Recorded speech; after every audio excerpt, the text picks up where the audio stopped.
Oke, baik. Assalamualaikum warahmatullahi wabarakatuh. Waalaikumsalam. Selamat siang, Ibu Jia khususnya. Alhamdulillah sudah bisa bergabung bersama kita di kegiatan praktis remaja dan juga ada adik-adik semua, khusus di kelas PK Pidana kelas A dengan kelas A. Eh, bahwa pada kesempatan hari ini, alhamdulillah, Ibu Zia sudah hadir di Zoom meeting kita pada siang hari ini. Mudah-mudahan kegiatan kita dilancarkan, dimudahkan oleh Allah SWT, dan tanpa pula kita antarkan kepada selawat dan salam kepada Nabi besar Muhammad SAW. Eh, Mungkin saya sebagai pengampu, lalu kemudian mentorship di kampus, tentu tidak akan memperkenalkan CV dari Ibu Zia. Lebih baik Ibu Zia sendiri yang memaparkan tentang storytelling dari Ibu Zia yang merupakan alma mater dari Fakultas Hukum kita, sehingga eh, lebih afdol untuk bisa dengan semua. Untuk itu, untuk mempersingkat waktu dan hemat waktu, kita persilahkan kepada Ibu Jia untuk mengambil kamera untuk memaparkan pengalaman, lalu kemudian transfer knowledge dari materi praktik baik penyusunan putusan di pengadilan. Untuk itu kepada Ibu Jia dipersilakan. Oke, terima kasih Bang Hafid. Sama-sama, Jia. Ya, selamat siang adik-adik semua. Assalamualaikum Assalamualaikum. Waalaikumsalam. Siang, Bu. warahmatullahi wabarakatuh. Ya, ah, saya senang sekali bisa bergabung sama adik-adik semua. Perkenalkan, nama saya Zilna Idris. Saya hakim dari Pengadilan Negeri Sahabat. Eh, saya dulu juga seperti kalian mahasiswa Universitas Riau angkatan ketiga tahun 2003. Bang David adalah senior saya di 2002. Kemudian singkat cerita saya tamat di kuliah itu, wisuda itu di bulan November 2007. Kemudian ada pembukaan calon hakim di Desember 2007. Alhamdulillah, jadi cuma selang 1 bulan saya bisa daftar untuk ikut eh, tes untuk calon hakim. 2000 Desember 2007 saya ikut tes dan lulus. Kemudian saya memulai sebagai calon hakim pada Pengadilan Negeri Dumai di tahun 2008. Kemudian dari mengikuti pendidikan hakim selama 4 tahun, di 2012 saya dilantik sebagai hakim pertama di Pengadilan Negeri Rokan Hilir. Dari Rokan Hilir, kemudian 2015 saya pindah sebagai hakim di Pengadilan Negeri Bengkalis. Di Pengadilan Negeri Bengkalis pun saya sempat bertemu dengan Junaidi, Bang Junaidi pada saat itu sebagai kasih di Kacap Jari Kejaksaan Selat Panjang. Meranti, Kepulauan Meranti ya waktu itu ya namanya. Kemudian di 2020 pindah sebagai hakim justisial pada Pengadilan Tinggi Jayapura hingga 2022. Dan kemudian setelah sampai 2024, sekitar segitu, kemudian saya pindah kembali menjadi hakim pada Pengadilan Negeri Tabat sudah 2 tahun. Begitu adik-adik ya. Sebelumnya saya mau tanya nih, apakah adik-adik ada yang ingin jadi hakim nantinya? Adakah yang jadi hakim? Ada. Ada.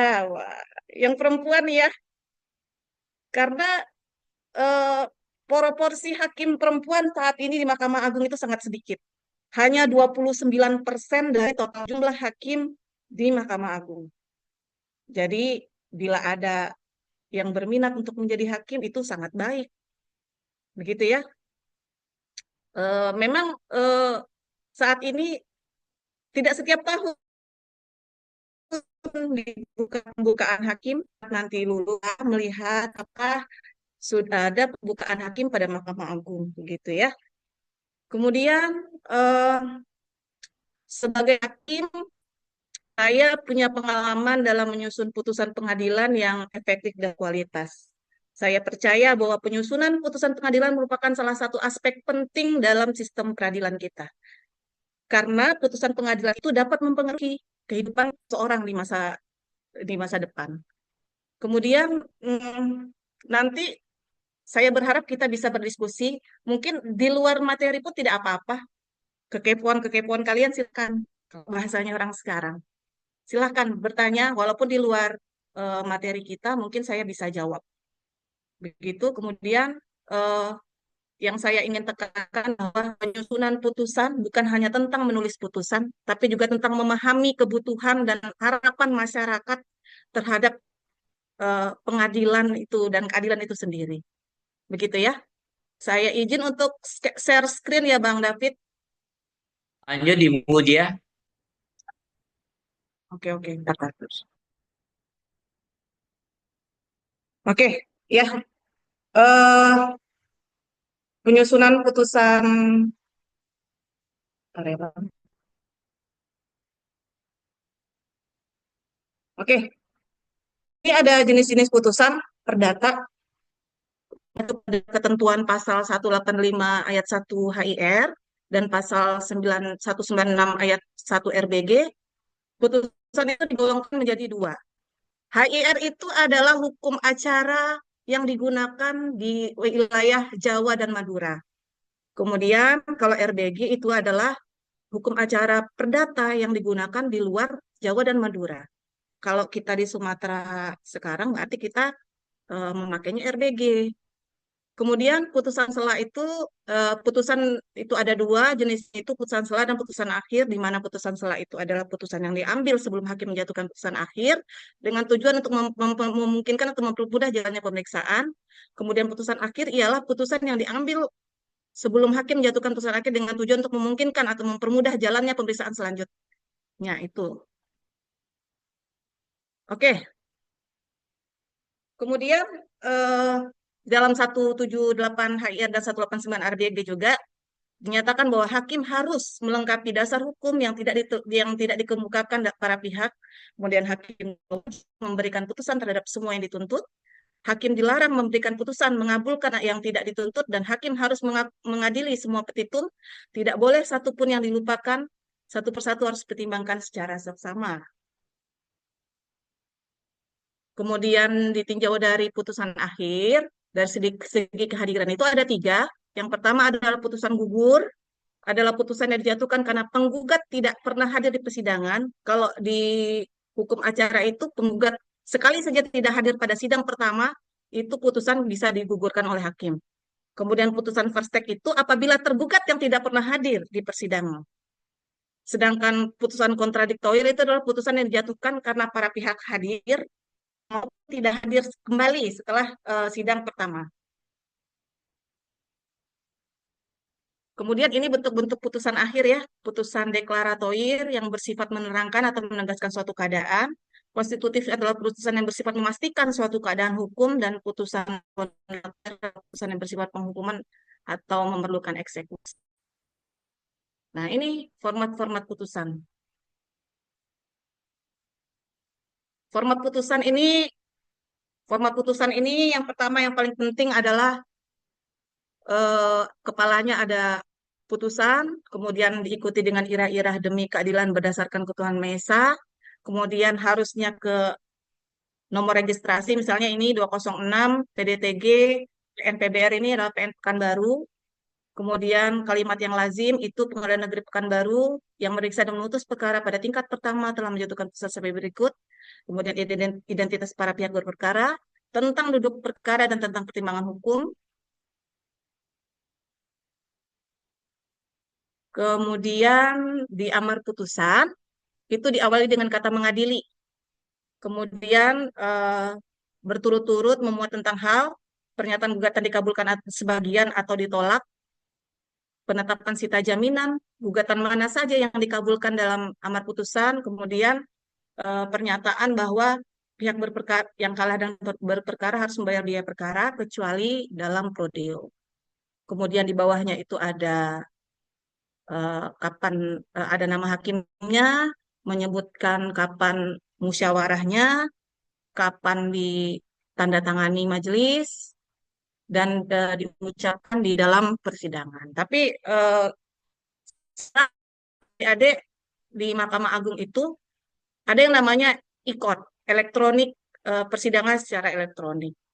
Saat ini persidangan perdata di pengadilan negeri itu hanya kita berjumpa pada saat pembuktian saja, yaitu bukti surat dan bukti saksi.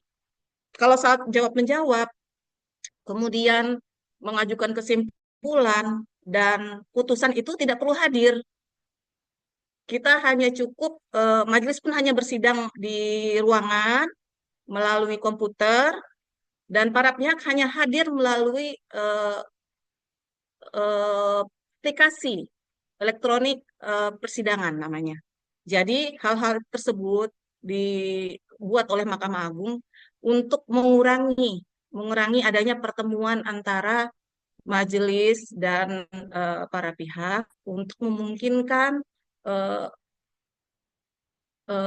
untuk mengurangi lah kesempatan mempengaruhi putusan hakim. Seperti itu. Nah, kalau dalam putusan pidana eh, ada juga putusan sela. Putusan sela itu di pasal 1556 KUHP itu yang pertama adalah mengenai keberatan atau eksepsi atau keberatan tidak berwenang.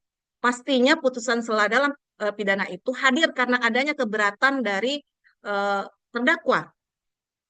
Kalau tidak ada keberatan atau eksepsi dari terdakwa, berarti tidak ada putusan sela. Dalam putusan sela itu ada namanya kewenangan absolut, yang berarti bahwa eksepsi mengenai berwenang atau tidaknya pengadilan negeri untuk mengadili perkara tersebut. Ini masalah berwenang atau tidaknya pengadilan negeri, atau itu merupakan kewenangan pengadilan agama kah, atau itu kewenangan pengadilan militer, apakah itu kewenangan dari pengadilan tata usaha negara. Sementara perbedaannya dengan kompetensi relatif adalah eh, apakah pengadilan negeri Pekanbaru berwenang mengadili perkara tersebut, ataukah pengadilan negeri Medankah, ataukah pengadilan negeri Siak, misalnya seperti itu. Eh, kemudian eksepsi atau keberatan dakwaan tidak dapat diterima itu ada di pasal 74 sampai 78 KUHP. Artinya keberatan eksepsi atau keberatan dakwaan tidak dapat diterima bahwa di dalam dakwaan itu mengandung unsur nebis in idem atau daluarsa.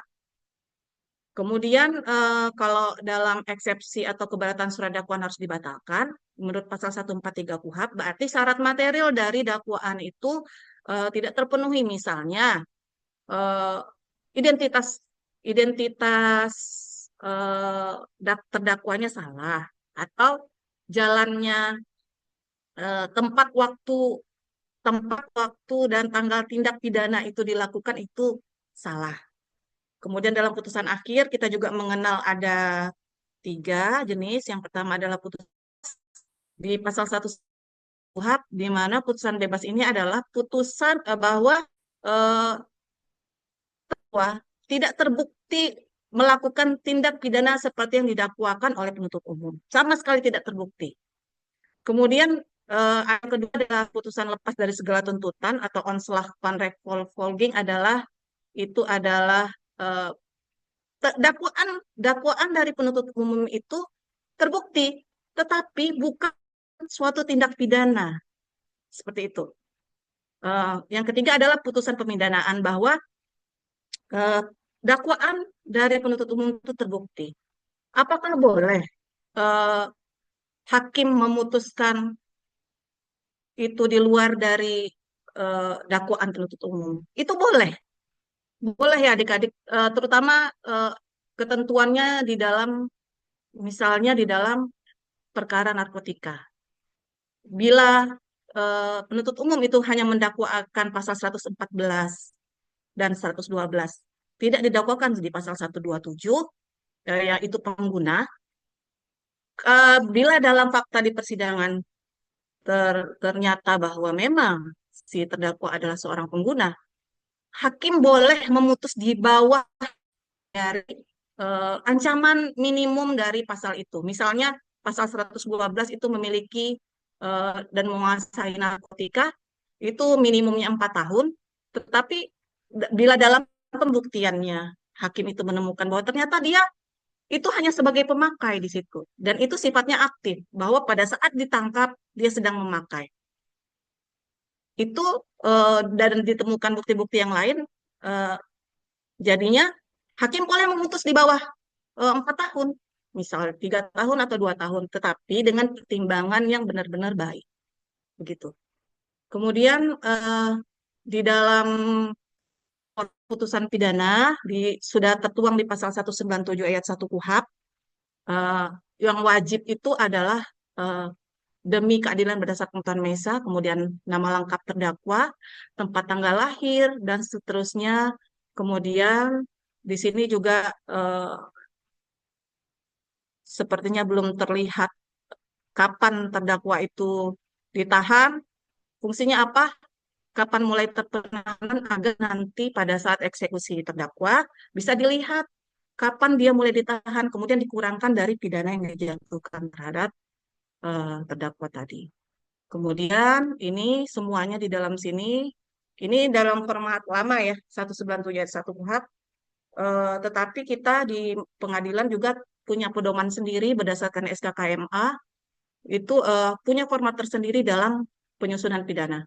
Bagaimana bila salah satunya tidak ada di dalam format putusan ini? Misalnya nggak ada tuh tanggal musyawarah majelis, tidak ada tuntutan pidananya, tidak ada keterangan saksinya. Berarti putusan itu batal demi hukum. Putusan batal demi hukum berarti tidak ada putusan itu. Begitu, Bang David? Baik, Ibu Jia. Ya, Eh, Mungkin apa ya, adik-adik sesuai yang disampaikan oleh Ibu Jia tadi, kita boleh bertanya tidak hanya selalu fokus kepada topik pada siang hari ini, ya. karena kita bicara dalam konteks praktik peradilan, maka adik-adik hari ini yang sudah punya kelompok dan punya tugas masing-masing, maka adik-adik juga boleh sharing teknis bagaimana akan mempraktekkan peradilan semu di fakultas kita. Mungkin untuk itu kepada adik-adik dipersilakan untuk bertanya. Silakan. Silakan bila ada yang ingin bertanya, adik-adik.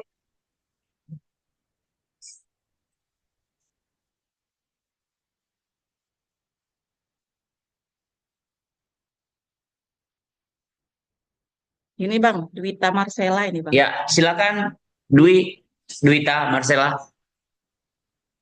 Baik, terima kasih. Izin Pak, izin Bu. Kenalkan Iya, saya Sheila dari kok Fakultas. gambarnya nggak ada ini, Dek. Oh, sorry. Oke, iya, Baik Bu, izin bertanya Bu. ya, Saat ini ya, kan lagi di semester 6, lagi praktik ya Bu. ya. Kami cukup merasa kesulitan mengenai bagaimana teknis dari melakukan praktik ini karena seringkali kami lihat di pengadilan itu ada yang nggak sesuai dengan yang ada di KUHP. Nah, menurut Ibu bagaimana ya Bu cara kami menyusun praktiknya itu yang baik Bu? Terima kasih Bu. Tentang apanya? Tentang putusannya, isi putusan apa bagaimana? Iya Bu, dari sisi putusannya Bu. Itu tadi, Dek, saya bilang. Eh, Format putusan di dalam eh, kami sekarang itu kami mengacu kepada surat SKKMA namanya, surat keputusan Ketua Mahkamah Agung. Tetapi dipastikan bahwa di dalam putusan itu pasti termuat seperti di pasal 197 tadi. Itu pasti ada. Cuma itu tergantung kepada selera hakim masing-masing, Dek. Misal saya dalam menyusun putusan mungkin saya orangnya agak melankolis nih. Saya tuh suka masukin misalnya puisi-puisi atau ayat-ayat Al-Quran misalnya dalam perkara KDRT. Suami itu harus melindungi istri berdasarkan ayat Al-Quran segini-segini. Nah, itu menjadi bahan pertimbangan saya sebagai hakim untuk memutus itu. Misalnya, saya juga hakim anak. Saya hakim anak, eh, pada saat kita memutuskan perkara tentang anak, mungkin saya bisa memasukkan eh, apa sih sifat-sifat anak berdasarkan pendapat psikolog ini, berdasarkan pendapatnya ini. Itu akan saya jadikan bahan saya, pertimbangan saya dalam menyusun putusan. Begitu deh. Itu tergantung sebenarnya pada selera selera hakimnya sendiri. Tetapi tidak boleh kurang daripada apa yang digariskan dalam KUHP maupun HIA dan RT. Begitu deh. Berarti dalam penulisannya memang nggak bisa seragam gitu ya, Bu. Tidak bisa. Iya, Ada itu selera tergantung pada masing-masing. selera. Iya, Hmm. Oke, begitu. Bu. Terima kasih ya, Bu. Iya. Selanjutnya, apa ada pertanyaan lagi? Adik-adik, di luar konteks juga nggak apa-apa. Ya, langsung aja ya, adik-adik. Seperti kita di dalam ruangan kelas, cuman medianya saja kita di aja. Silakan yang lain. Mohon izin bertanya, Bu. Ya, silakan Diki. Boleh sharing-sharing nggak, Bu, tahap-tahap seleksi untuk menjadi hakim? Begitu. Seleksinya itu apa aja? Apakah pada saat seleksi itu materi-materi yang dipelajari pada saat kuliah itu memang ada atau misalnya kayak tes CPNS, Bu, kayak SKD itu kan biasanya kan materi-materi di perkuliahan, Bu, nggak ada dimasukin di untuk seleksi dasar di tes CPNS. Itu aja, Bu. Ya, oh, gini deh. Di zaman saya itu tidak ada SKD kan ya. Di zaman saya itu tidak ada SKD, tetapi dipastikan bahwa eh, itu ada ada materi-materi pada saat kita kuliah. Kemudian materi bahasa Inggris juga ada sampai saat ini. Yang saya lihat dari tes-tes SKD yang sekarang, yang pertama kan itu kan seleksi kemampuan dasar, bagaimana wawasan kenegaraan, Pancasila. Kemudian saat kita setelah lulus SKD, barulah kita masuk ke seleksi kemampuan bidang. Nah, di situ tuh dek munculnya soal-soal yang tentang hukum-hukum itu, di situ munculnya seleksi kemampuan bidang. Begitu. Pasti itu pasti pasti muncul deh. Kemudian nanti ada tahap wawancara. Nah, di wawancara juga itu kemampuan bidang kita terhadap hukum itu yang diuji. Begitu deh. Ada lagi? Izin bertanya, Pak. Ya, silakan. Ya, Terima kasih, Pak. Bu, saya ingin bertanya ya. terkait sekarang sosial media ini sangat aktif. Nah, itu tuh kan biasanya kalau ada kasus-kasus viral gitu kan, pasti kalau di sosial media ini cepat gitu nyebarnya. Jadi saya ingin bertanya, gimana Bu pengaruh tekanan eksternal ini, seperti opini publik atau politiknya terhadap independensi Ibu sebagai hakim itu dalam menyusun sebuah putusan tuh, Bu? Ya. Eh, emang betul itu deh, betul sekali. Tekanan dari masyarakat itu memang sangat besar pengaruhnya. Jadi sebenarnya hakim pengaruh dengan itu. Ya deh, apapun yang terjadi.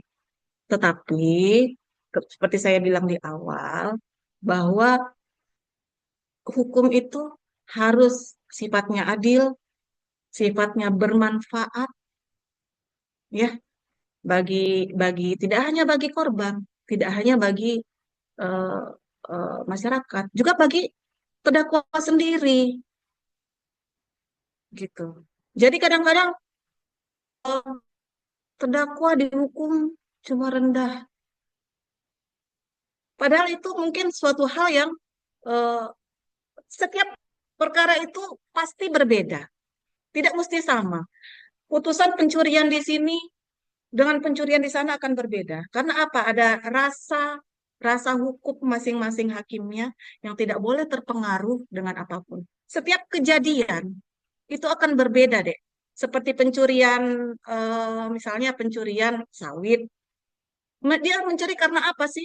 Karena dia mau makan kah? Atau karena dia mau beli narkoba? Itu akan berbeda. Dia pernah dihukum kah? atau dia belum pernah dihukum, itu akan berbeda, Dek.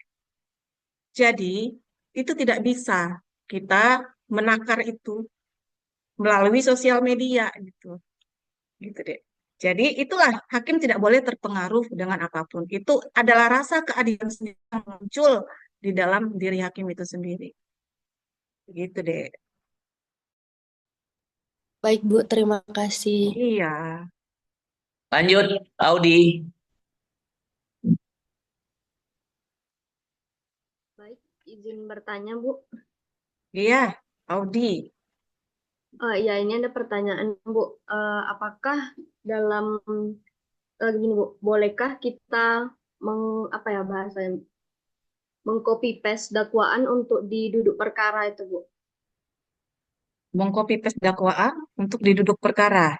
Iya, Oh, begitu. ya, Jadi, Dek, dakwaan itu kan disusun oleh jaksa, begitu kan? Ya kan? Bila di dalam persidangan nanti ternyata jaksa dapat membuktikan berdasarkan fakta-fakta hukum yang terdapat di persidangan, jaksa membuktikan itu dakwaan. Berarti betul nih dakwaan ini nih yang disusun betul, bagaimana kejadiannya betul, betul-betul seperti itu. Itu sah, boleh. Tapi kita sesuaikan dengan bagaimana, tetap harus kita sesuaikan dengan bagaimana fakta itu di persidangan seperti itu. Begitu deh. baik, terima kasih, Bu. Iya. Lanjut, Sadik sama Arkan, silakan. Sadik sama Rakan. Izin Pak, nanya Pak. Ya, silakan. Oke, izin Bu, nama saya Fauzi. Iya. Saya ingin menanyakan mengenai apakah ada perbedaan nyata antara teori hukum yang kita pelajari selama ini dengan praktik nyatanya di peradilan. Apakah ada yang beda atau justru ada hal yang baru? Nah, ini bagus nih pertanyaannya nih. Ya, eh hukum itu berkembang deh. Hukum itu berkembang. Oleh karenanya seorang sarjana hukum itu harus banyak membaca. Ya kan? Seperti dulu tuh tidak ada yang namanya restoratif justice. Tahu restoratif justice? Ya. Hukuman pidana itu sifatnya penistaan. Tapi sekarang ada namanya restoratif justice, Dek. Dikeluarkan melalui peraturan Mahkamah Agung nomor 1 tahun 2024 ini baru. Restoratif justice itu kita lebih menekankan pada bagaimana memulihkan keadaan kondisi seperti semula. Misalnya si Diki tadi nih nyuri nih, maaf ya, Diki tadi nyuri sepeda motormu, tapi pas pada saat persidangan katanya, Diki, maafkan Fahrul Rozi. Oh mau, Bu Hakim mau saya maafkan. Kamu ada syarat nggak, Diki? Maafkan Diki. Oh ada, Bu. Saya mau sepeda motor saya dikembalikan. Lalu kita tanya, Diki, kamu sanggup nggak sih mengembalikan sepeda motornya Pak Harul Rozi? Oh bisa, saya. Gitu kan? Oke, kita bikin nih akta perkara bahwa Pak Harul Rozi Diki sudah mengembalikan sepeda tadi kepada Pak Harul Rozi. Oke, diterima oleh Pak Harul Rozi nih sepeda motornya. Keadaan kembali dong seperti semula. Kamu tidak kehilangan motormu kan? Jadi kamu kamu Sidiki ini akan kita hukum. Itu kita namanya kita hukum dengan ringan karena dia sudah mengembalikan keadaannya seperti semula. Biasanya kita tuh menghukumnya dengan percobaan gitu. Atau dia misalnya sudah ditahan nih. Kita pas-paskan masa tahanan, biar setelah dia mengembalikan dia bisa keluar kembali gitu. Cuma ada syaratnya. Kalau si besok dia bikin lagi mentang-mentang kemarin dia sudah pernah begitu, kemudian kita restoratif justice berhasil, terus besok dia bikin lagi dengan harapan bisa seperti itu lagi, ya nggak bisa. Itu cuma satu kali. Begitu deh. Perkembangan hukum itu kita harus, apalagi ini sudah pakai KUHP baru, ya kan? Nah, ini banyak perkembangan lain yang harus kita sama-sama lihat, begitu. Iya, Ibu Jia, mungkin sambil Ya, apa ya transisi kepada adik-adik yang lain. siap Bang. Eh, karena kan di mata kuliah ini kan terkait praktik peradilan. Ya, Tentu mungkin adik-adik ini akan apa meminta gimana teknis alur di dalam menyelenggarakan praktik peradilan semu itu di fakultas. Mungkin diawali bagaimana membuka sidang, oh, menutup baik. sidang, lalu transisi ketika antar acara pemeriksaan di persidangan. Nah, tentu konsen pada saat pemeriksaan saksi. Nah, itu bagaimana alur pemeriksaan saksi itu, apakah yang bertanya itu diawali oleh hakim atau saksi yang dihadirkan oleh pihak penuntut umum atau dari penasihat hukum. Mungkin hal ini perlu paparan yang detail kepada adik-adik. Ya, ini kita bicara dalam konteks persidangan pidana ya, Bang. Iya, iya, betul. Akan berbeda dengan persidangan perdata. Di dalam persidangan pidana itu adik-adik, hakim itu kuncinya harus berpegang pada surat dakwaan. Pada surat dakwaan. Sidang pertama kita buka sidang perkara pidana nomor 1 pidana biasa PIT B 2025 PN Stabat dinyatakan dibuka dan terbuka untuk umum. Ketok sekali. Ketok sekali. Ada hakim yang ketok sekali itu selera masing-masing gitu kan. Kemudian apa dibuka dan terbuka untuk umum. Nah, ada nih perkara juga sidang terbuka untuk umum. Persidangan seperti apa yang tidak boleh terbuka untuk umum dalam perkara pidana? Itu persidangan anak, yang terdakwanya anak, yang saksinya anak.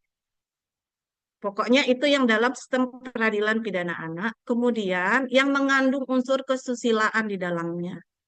Ingat kemarin Rasman ngamuk-ngamuk di persidangan. Padahal menurut hakim itu ada unsur pidana, ada unsur kesusilaan di dalamnya. Begitu ya. Itu tidak boleh terbuka untuk umum. Kemudian itu hakim memerintahkan penuntut umum untuk menghadirkan terdakwa ke dalam persidangan dengan bebas, tidak boleh diborgol, tidak boleh memakai atribut tahanan gitu, nggak boleh. Dengan bebas dihadirkan di persidangan oleh oleh penuntut umum. Kemudian hakim memerintahkan penuntut umum untuk membacakan, hakim kemudian memeriksa identitas dari terdakwa dulu.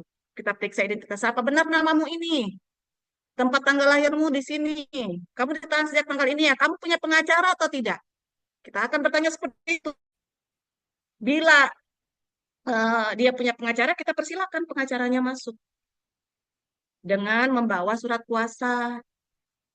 Oke, masuk.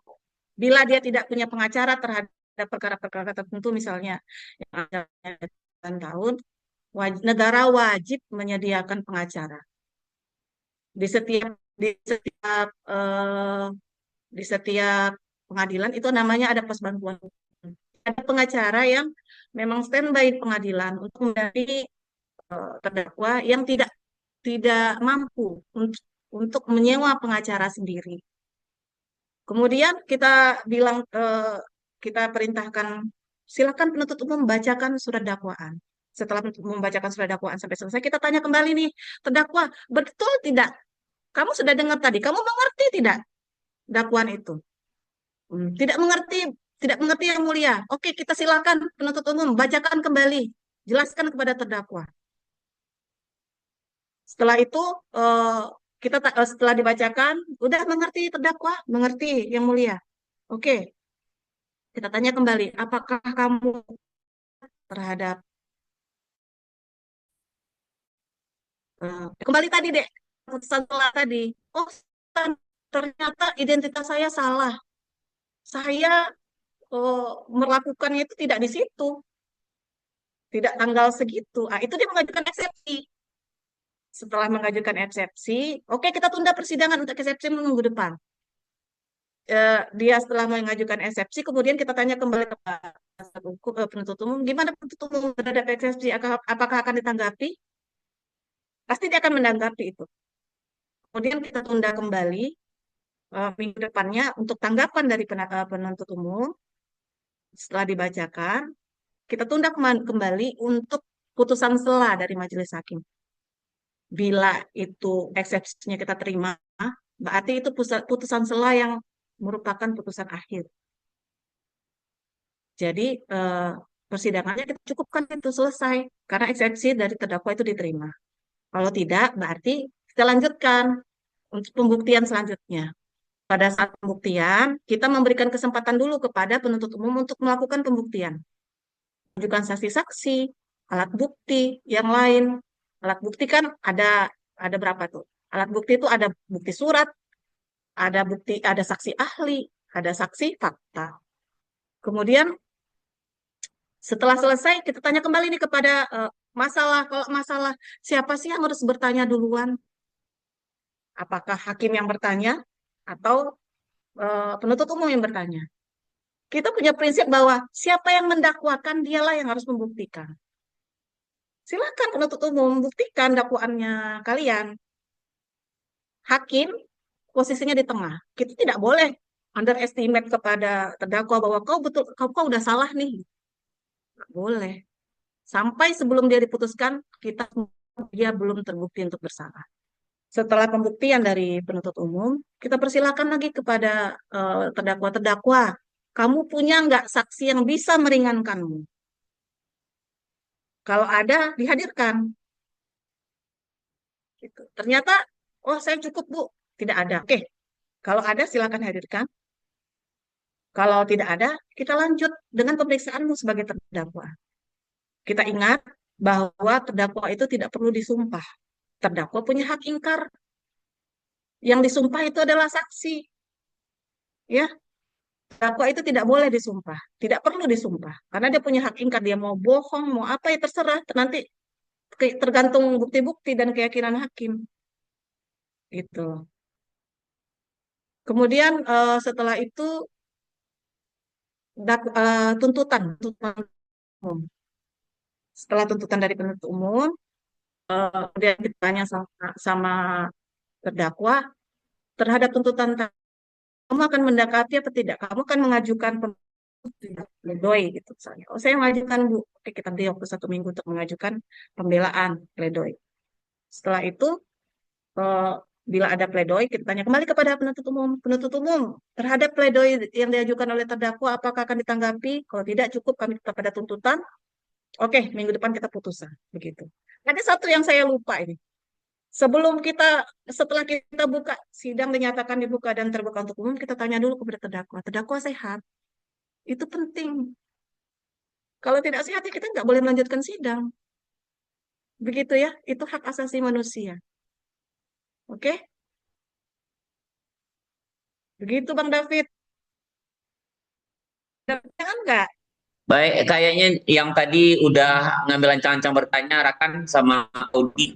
Silakan. Kaget audinya. Silakan, Rakan sama Audi. Bergantian aja. Ya boleh nih Bu, nambah pertanyaan. Iya, iya. Oh, tapi mau memastikan dulu, Bu. Berarti terkait yang tadi kan pembukaan sidang, itu kan yang sidang dibuka dan dinyatakan terbuka untuk umum, terus kan hakim Iya. mengetuk palu itu berarti tidak ada ketentuan berapa kalinya itu, Bu? Oh, nggak ada ketentuan deh. Ada yang mengetuknya 3 kali, ada yang mengetuknya kencang sampai mau putus. Itunya ya bisa-bisa aja, seleranya dia kan. Kalau saya mungkin 1 kali, gitu.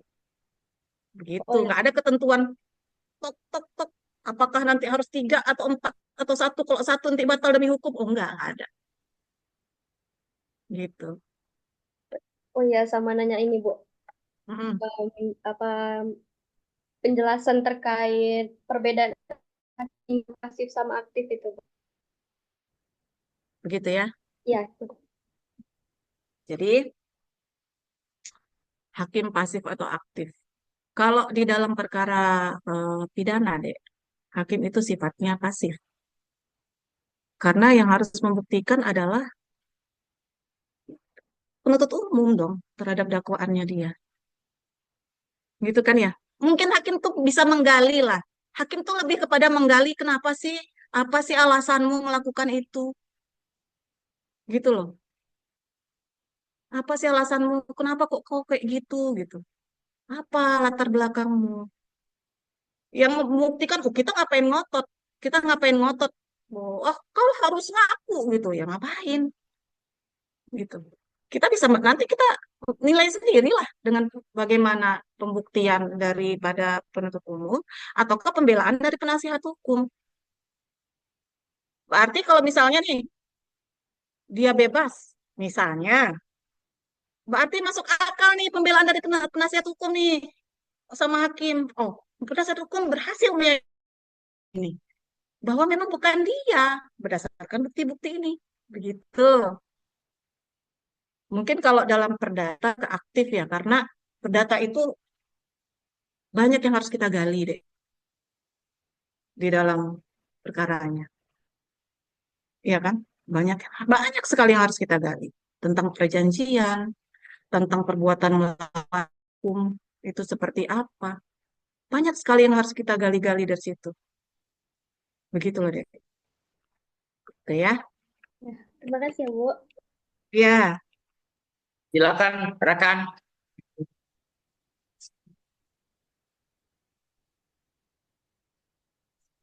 atau mana nih Elmi, silakan. silakan Elmi. Mungkin Bu, Ya, Elmi. Bu Silakan kalau Elmi. di persidangan pidana itu kalau misalnya nggak mengajukan eksepsi gimana? Oh, nggak apa-apa. Apa ya? Nggak apa-apa. Eksepsi kan kembali tadi yang saya bilang. Eksepsi itu kan karena ada sebutnya. Kalau tidak melakukan eksepsi berarti kita kan tanya, kamu eksepsi atau enggak?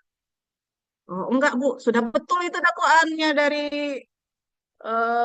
penuntut umum tadi. Ya, sudah kita lanjutkan dengan pembuktian saksi-saksi dari penuntut umum. Nggak ada masalah. Biasanya sih eksepsi diajukan oleh penasihat hukum. Saat terdakwa biasanya tidak didampingi oleh penasihat hukum, biasanya mereka tidak mengajukan gitu. Dan itu sifatnya tidak wajib. Tapi kalau untuk pledoinya nanti nggak ada ya Bu? Kalau misalnya Pledoi nggak ada itu eksepsi. setelah tuntutan, Dek. Pledoi itu artinya pembelaan itu diajukan setelah tuntutan penuntut umum. Misalnya siapa kemarin ya? Isa Zega. Isa Zega dituntut 5 tahun nih. Nggak terima dia. Oh, kenapa saya dituntut 5 tahun? Orang perbuatan saya cuma begini kok. Silahkan dituangkan di dalam pledoimu. Gitu. Begitu. Bu, Iya. Lanjut, Fayat sama Linda. Izin Bu, mau bertanya. Iya, Payet. Silahkan, Payet. Saya ingin bertanya terkait dengan hal-hal yang baru ini Bu, integritas seorang hakim Bu. Bagaimana seorang hakim memisahkan antara dunia luar dengan dunia pekerjaan Bu? Seperti keluarga, teman, dan sebagainya Bu. Begitu ya. Jadi, hakim itu kita diikat oleh namanya kode etik. Kode etik dan pedoman perilaku hakim. Eh, itu diikat baik di saat kita dinas ataupun tidak. Itu itulah kenapa, Dek. Itulah kenapa hakim itu dipindah-pindah. Tidak boleh ada di satu daerah dengan jangka waktu yang lama. Supaya apa? Supaya dia lebih independen. Dia tidak tidak banyak kenal orang. Hakim itu hidupnya harus sunyi, harus sepi. Tidak boleh banyak kenal orang. Banyak kenal orang. Nanti orangnya datang minta tolong, kita nggak enak hati. Gitu kan ya. Makanya hakim itu pada saat kita jadi hakim, kita udah siap bertugas dimanapun kita. Itu karena apa? Itu eh, hakim itu integritas adalah urusan kita kepada Allah, kepada Tuhan kita, tapi juga kita pertanggungjawabkan kepada masyarakat. Begitu. Tapi putusan yang berkualitas itu adalah tanggung jawab kita juga kepada masyarakat. Begitu. Makasih, Bu. Iya, Lanjut Arkan, Arkan tadi angkat tangan silakan. Arkan. Siap-siap Linda. Izin Bu, iya, izin Pak. Mungkin agak di luar konteks dari proses persidangan. Sini Rakan ingin iya bertanya betul. terkait pengambilan keputusan, Bu. Nah, Iya, sejauh mana sih Bu dalam pengaruhnya pidana internasional itu terhadap atau prinsip-prinsip pidana internasional itu terhadap putusan di pidana nasional gitu, Bu. Mungkin contoh iya, kasusnya dari kasus HAM berat yang di Tanjung Priok ataupun eh, di Indonesia lah, Bu. Pengadilan pengadilan Indonesia yang terkait kasus HAM ataupun genosida gitu. Bagaimana sejauh mana sih pengaruh prinsip-prinsip hukum internasional itu terhadap putusan nasional gitu, Bu. Terima kasih. iya, Dek. Kita, negara kita mengenal adanya namanya ratifikasi. Dan tidak semua peraturan internasional itu yang sudah kita ratifikasi ke dalam peraturan Indonesia. Salah satunya contoh ratifikasi misalnya tentang lingkungan. Itu sudah kita ratifikasi. Kemudian tentang pidana anak. Jadi boleh hakim di Indonesia itu mengambil eh, hukum di negara luar ya tergantung. Kalau misalnya sudah dikasih ya silakan gitu. Misalnya nih saya tuh pernah ya tentang ratifikasi tentang hak anak. Saya pernah memutuskan perkara tentang hak anak gitu. Anak ini eh, dia dicabuli, kemudian tidak ada bukti, tidak ada saksi, tidak ada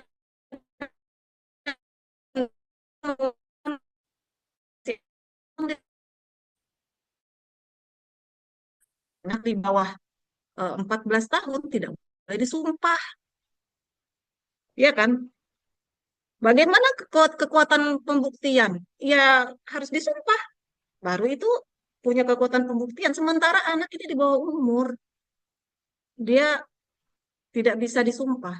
Kita dengarkan, tapi ingat dalam konvensi hak anak, dalam konvensi hak anak itu anak bisa didengarkan keterangannya sepanjang ada bukti-bukti lain yang mendukung itu gitu. Waktu itu akhirnya saya hukum ke orangnya gitu. Sepanjang saya yakin anak itu mengatakan hal yang betul gitu. Anak itu suka berhalusinasi, tidak semua seperti itu gitu. Misalnya kita lihat nih, kok ternyata memang dari visum et repertumnya betul rusak tuh selaput darahnya anak. Kita tuh harus merangkaikan deh dari kejadian-kejadian, keyakinan hakim, terus apa namanya macam-macam bukti-bukti yang mengarahkan kita kepada oh ternyata kau betul ya, kau pelakunya walaupun kau tidak mengaku gitu, gitu deh. Baik, sebelum transisi ke Linda dengan mungkin saya melanjutkan Bu Jia. Eh, di dalam putusan itu bentuk anatomi atau sistematika putusan itu seperti apa? Mungkin adik-adik itu mereka dalam proses sekarang ini saat mencoba Menyusun suratnya terkait berikan kepada masing-masing kelompok. Dalam hal ini Ibu Jia bisa memaparkan terkait anatomi atau sistematika dari putusan itu perdata bang. pidana Ibu Jia karena mata kuliah kita ini praktik peradilan pidana. Oke, mungkin saya bisa sharing nih salah satu contoh putusan ya. Bentar ya bang. Sudah Ibu Oh, Jia. sudah ya. Nah, gini adik-adik. Ini yang saya bilang irah-irah ini judul tadi namanya. Ini putusan. Ini nomor perkara. Kemudian ini nih irah-irah ini. Demi keadilan berdasarkan ketuhanan Maha Esa. Kemudian harus ada ini. Kemudian ini identitas terdakwa. Terdakwa ditangkap dari tanggal segini sampai di tanggal segini sampai saat ini penahanan-penahanan yang sudah terdakwa jalani. Kemudian ini penetapan penunjukan ini. Nah, ini tuntutan. Ini tuntutan pidananya dituntut. Ini perkara 351 penganiayaan dituntut 2 tahun. Setelah itu, setelah mendengar permohonan terdakwa yang pada pokoknya memohon keringat. Ini pledoi tadi nih. Di sini namanya pledoi. Setelah tuntutan. Kemudian ini dakwaan dari penuntut umum. Ini kebetulan dakwaannya tunggal ini. Ini. Kemudian ini saksi. Ini yang tadi saya bilang nih, menimbang bahwa terhadap surat dakwaan tersebut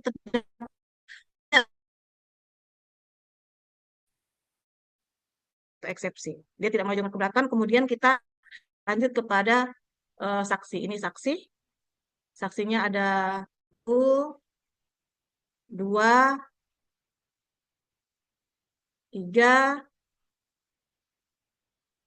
Kemudian ini keterangan terdakwa.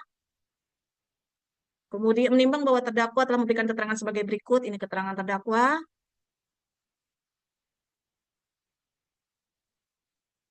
Kemudian terdakwa tidak mengajukan saksi yang meringankan. Ini barang buktinya, satu bilah parang. Ini barang bukti yang diajukan dalam pembuktian oleh penuntut umum. Kemudian ini visum et repertum, diajukan oleh penuntut umum juga. Ini yang tadi saya bilang, menimbang bahwa berdasarkan keterangan saksi terdakwa dan terdakwa telah diperoleh fakta hukum berikut. Ini fakta hukumnya.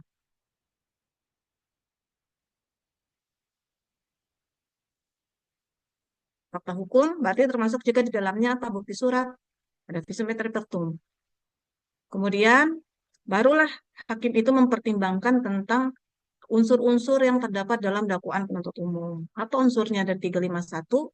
Unsur barang siapa melakukan penganiayaan. Unsur barang siapa adalah, kita uraikan, bahwa unsur barang siapa adalah suatu orang atau suatu subjek hukum yang didakwa melakukan suatu tindak pidana, dan seterusnya, bahwa apakah terdakwa itu memenuhi unsur itu. Salah satu unsur saja tidak terpenuhi, berarti tidak terpenuhi dakwaan dari penuntut umum. Ini melakukan penganiayaan. Menimbang bahwa berdasarkan fakta yang terungkap di persidangan, ternyata benar. Nih.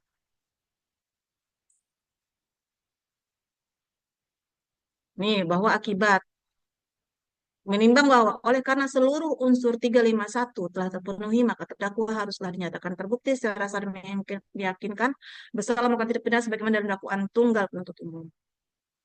Dan ini menimbang bahwa dalam ini yang harus kita pertimbangkan juga, apakah ada hal yang bisa menghapuskan pertanggungjawaban pidana sebagai alasan pembenar ataupun pemaaf. Ini keadaan memberatkan perbuatan terdakwa sudah bersangkutan sudah pernah dihukum. Ternyata dia sudah pernah dihukum nih dalam perkara yang sama. Nih, inilah amarnya tadi. Dimulai dengan kata mengadili, terbukti bahwa terdakwa terbukti secara signifikan tindak penganiayaan sebagaimana dalam dakwaan tunggal penuntut umum menjatuhkan pidana terhadap terdakwa tersebut dengan pidana penjara selama 1 tahun dan 6 bulan. Barang bukti, ini tadi demikian diputuskan dalam musyawarah Majelis Hakim Pengadilan Negeri Stabat pada Senin tanggal 28 April oleh kami, Ketua Majelis, saya, ini anggota majelis, diucapkan dalam sidang terbuka untuk umum pada hari itu dan tanggal itu juga oleh Hakim Ketua, didampingi oleh para hakim anggota, serta dihadiri oleh penuntut umum dan terdakwa. Nih, akhirnya di sini nih, ditandatangani oleh seluruh majelis. Begitu Bang. Nanti kalau memang mau nanti saya kirimkan aja Bang. Iya, itu lanjutan mau bertanya itu tadi itu Bu Zia. Kalau berkenan juga adik-adik ini kan di semester 6 nih konsennya mata kuliahnya seluruh praktek peradilan.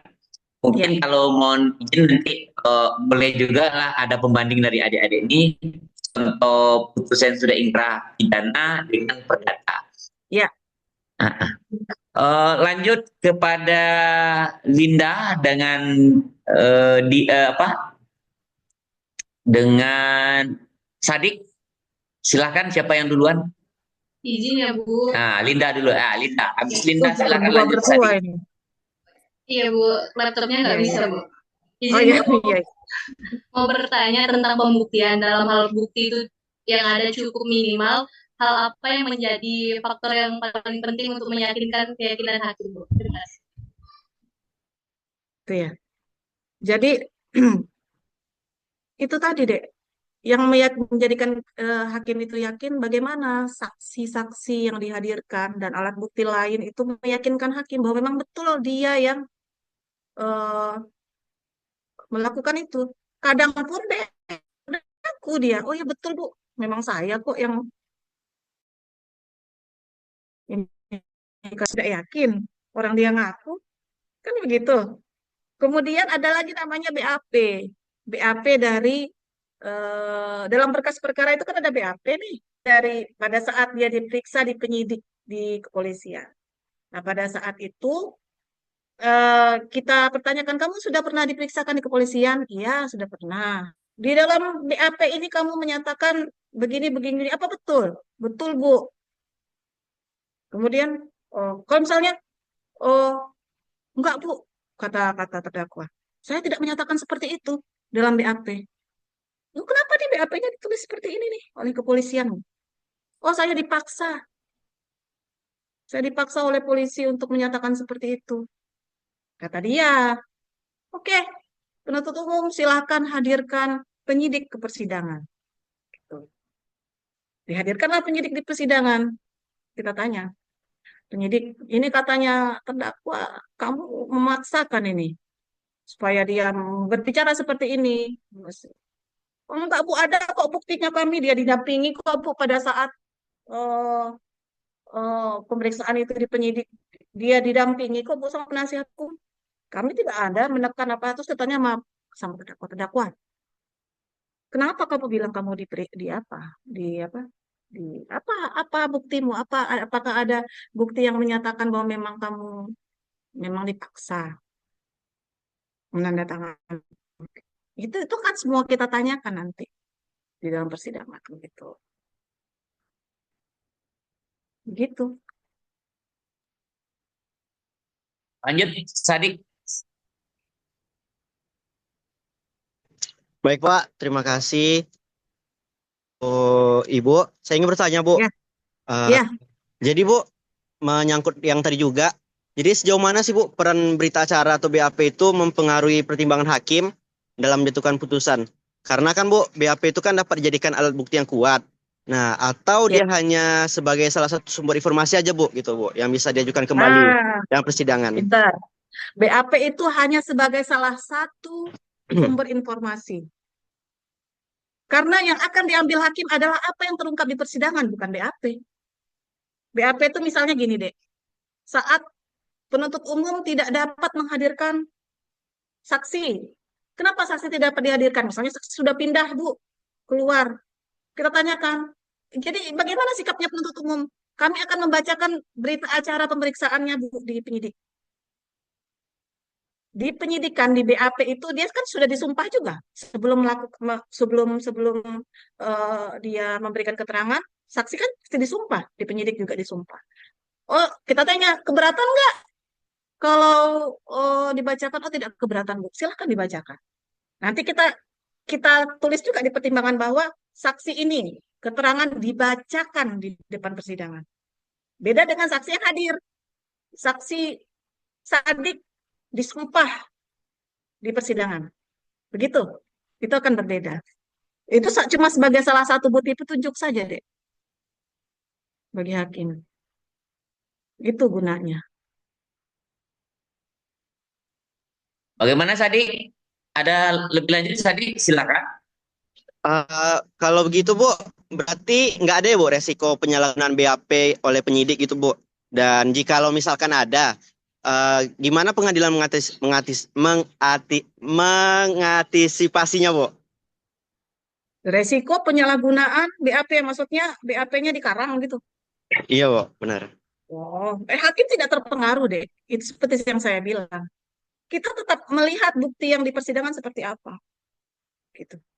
Nggak mungkin deh kita cuma dalam satu di dalam satu persidangan nih tidak ada satupun yang hadir saksi. Dong kita. Ini kata jaksanya. Kami bacakan aja lah Bu seluruh keterangan saksi. Oh jangan. Ini kita kan si terdakwa ini kan punya hak loh. Hakim tuh harus berdiri di tengah. Terdakwa punya hak loh. Jangan kalian main bacakan saja. Tuh. Kalian harus hadirkan. Itu tugas kalian menghadirkan dan terhadap dakwaan yang telah kalian susun gitu. Gitu loh. Oke, Bu. Terima kasih, Bu. Ya. Udah cukup, Bu. Ya, mungkin ke adik-adik yang lain dipersilakan. Zila Andini.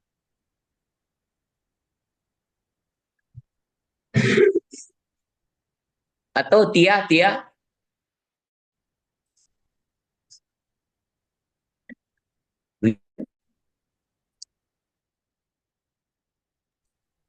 Atau Dwi kayaknya ancang-ancang mau bertanya, silakan. Ada Dwi kembali.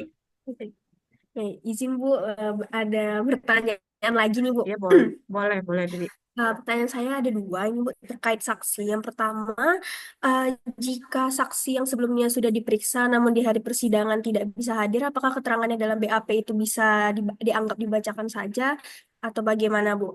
Atau keterangannya justru nggak bisa diambil sama sekali di dalam persidangan? Yang kedua, terkait saksi ahli. Pertanyaan saya, bagaimana kedudukan dari keterangan saksi ahli ini? Apakah perannya bersifat absolut atau relatif Bu? Terima kasih. Ya. Eh, jika saksi tidak bisa hadir di persidangan, itu yang tadi saya bilang.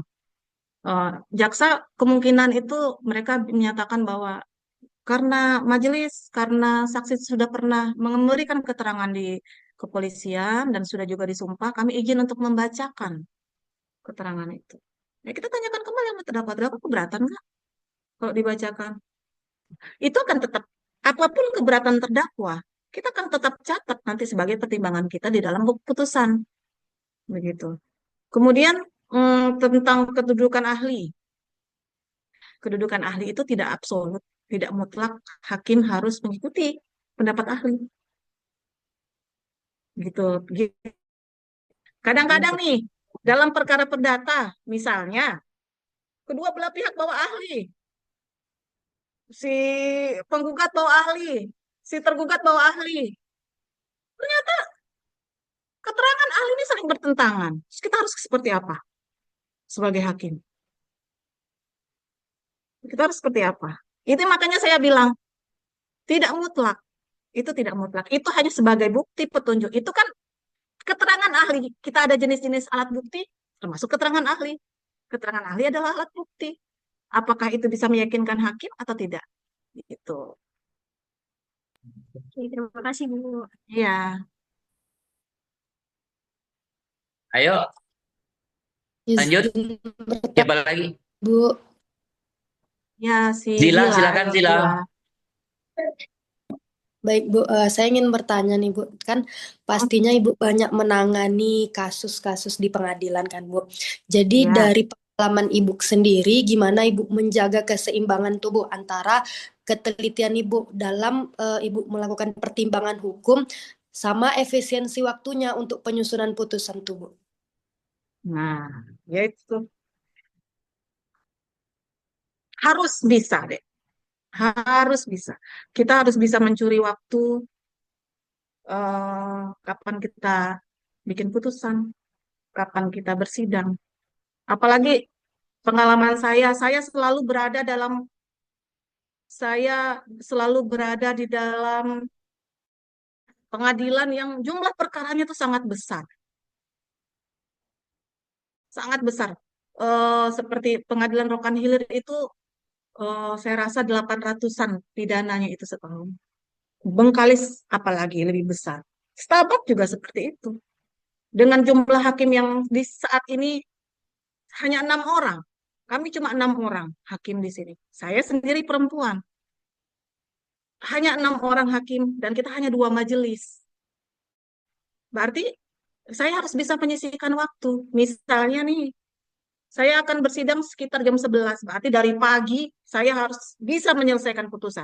Dan sistem dari Mahkamah Agung, putusan itu harus sudah siap sebelum dibacakan.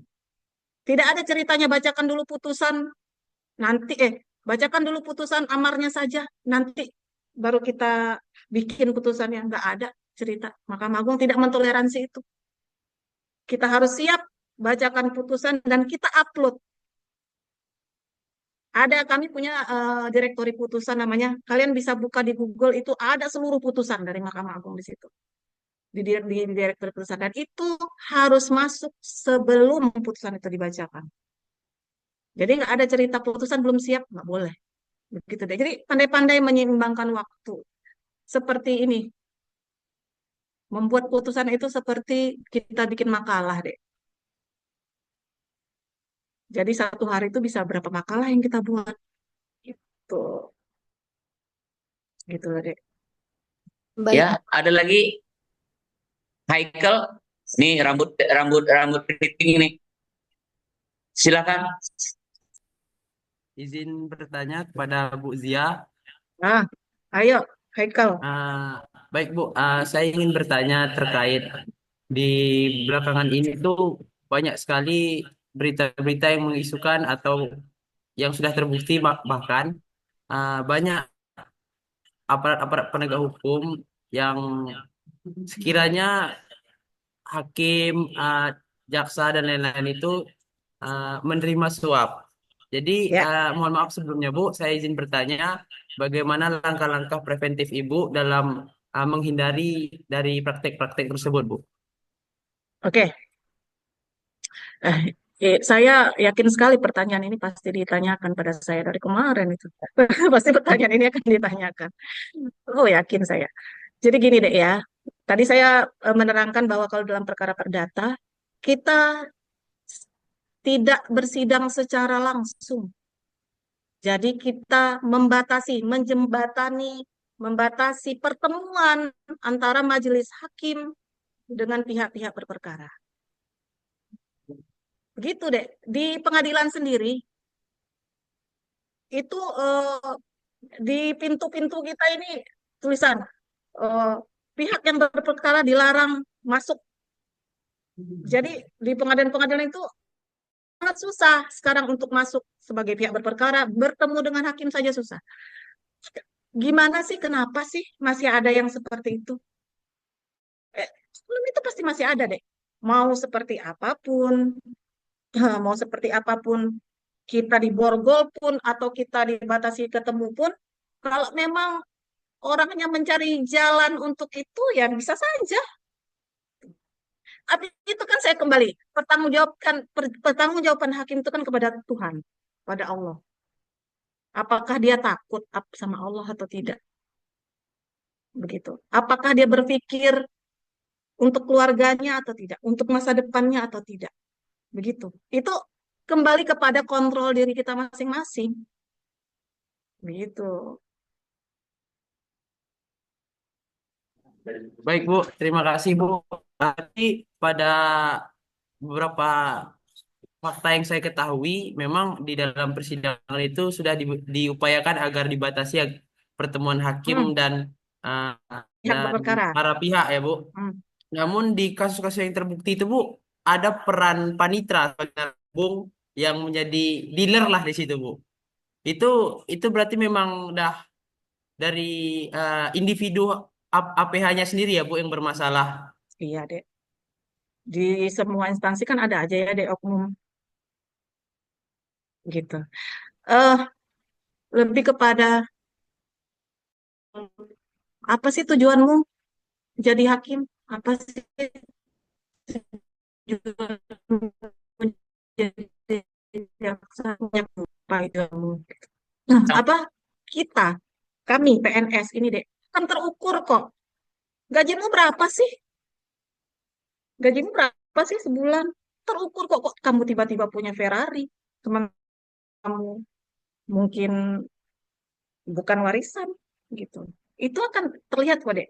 Hakim itu kan juga melaporkan LHKPN setiap tahun. Kemudian bagaimana tuh KPK?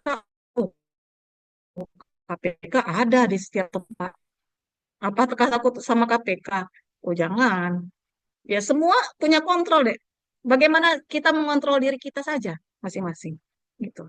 Apakah takut sama Tuhan? Ah, ibadah itu penting gitu. Baik Bu, terima kasih atas Ya. jawabannya. Mohon maaf sebelumnya jika pertanyaan saya melenceng Wah, dari materi mungkin ya Bu. nggak apa-apa, aman-aman. Saya ucapkan terima kasih. Cukup mungkin Ya. dari saya Bu.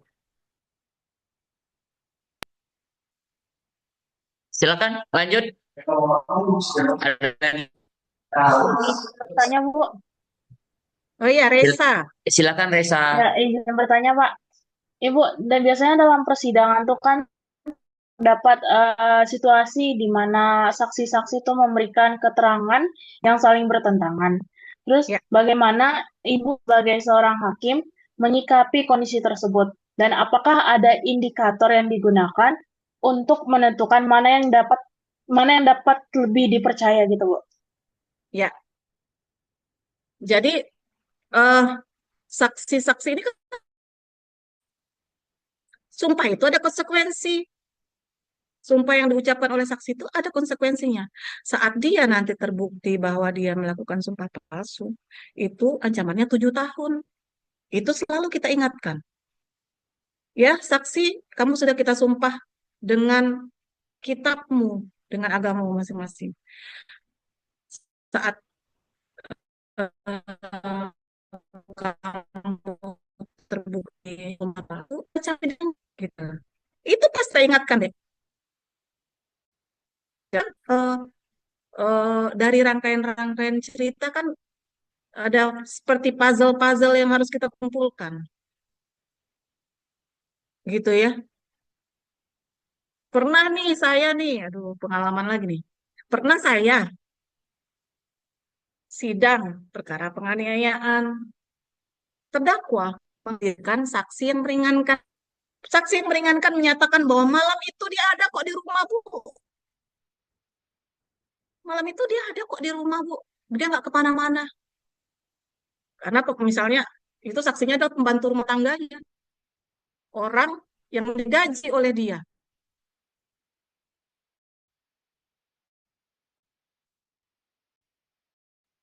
Untuk Kenapa dia ada di rumah? Malam Sabtu, Bu. Padahal kejadiannya malam Senin. Nah, itu tuh. Bohong itu pasti ketahuan deh. Oh, habis itu istrinya di belakang udah. Oh, saya bisa lihat gerak-gerik orang dong, Bu. Apakah itu bisa saya ambil sebagai tulis tetap? Di dalam putusan pasti saya tulis, tidak boleh saya abaikan itu. Cuma apakah memang keterangan saksi yang meringankan ini bisa dipertanggungjawabkan? Karena apa? Dia punya pekerjaan sama si terdakwa. Gitu. Baik, terima kasih, Bu. Ya, Ada lagi adik-adik? itu Zila tuh kayaknya raise hand tadi. Nah, silakan, Sila. Baik, Bu. Terima kasih. Mungkin ini Ya, pertanyaan terakhir dari saya, Bu. Ini boleh. tidak tentang peradilan pidana, mungkin ini lebih ke pribadi, Bu. Dengar dari penjelasan Ibu tadi tentang pengalaman Ibu, harus menyempatkan waktu untuk membuat putusan di tengah padatnya jadwal, tidak Ya, boleh terpengaruh oleh dunia luar yang bahkan itu mempengaruhi dari putusan tersebut. Nah, saya ingin bertanya, Bu, mungkin bisa jadi motivasi kami semua ketika nanti mungkin menjadi hakim. Apa filosofi hidup Ibu yang Ibu pegang sehingga menjalankan profesi hakim itu teguh gitu, Bu. Terima kasih, Bu. satu yang saya takutkan, saya takut sama Allah. Itu deh. Saya takut sama Allah. Insya Allah begitu kamu akan kerja dengan ikhlas karena Allah itu tidak pernah menempatkan kita di tempat yang kita tidak bisa menanggungnya. Allah menjadikan saya seorang hakim karena saya mampu. Itu. Ya, pegang eh, sampai saat ini.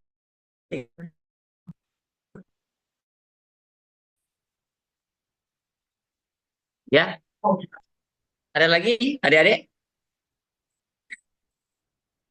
Kalau tidak ada, ya Alhamdulillah pada sore hari ini ya kita udah menuju jam 15 menit.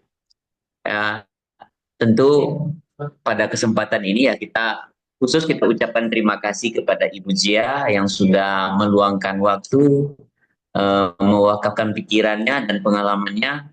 Mudah-mudahan ini bukanlah langkah akhir tapi langkah awal dari Ibu Zia untuk berpartisipasi di praktisi mengajar di alma mater Ibu Zia sendiri. Siap. Lalu kemudian tadi malam Ibu Zia, saya kasih bocoran, Ibu Zia itu semester depan malah jauh lebih ingin berpartisipasi kepada adik-adik semua.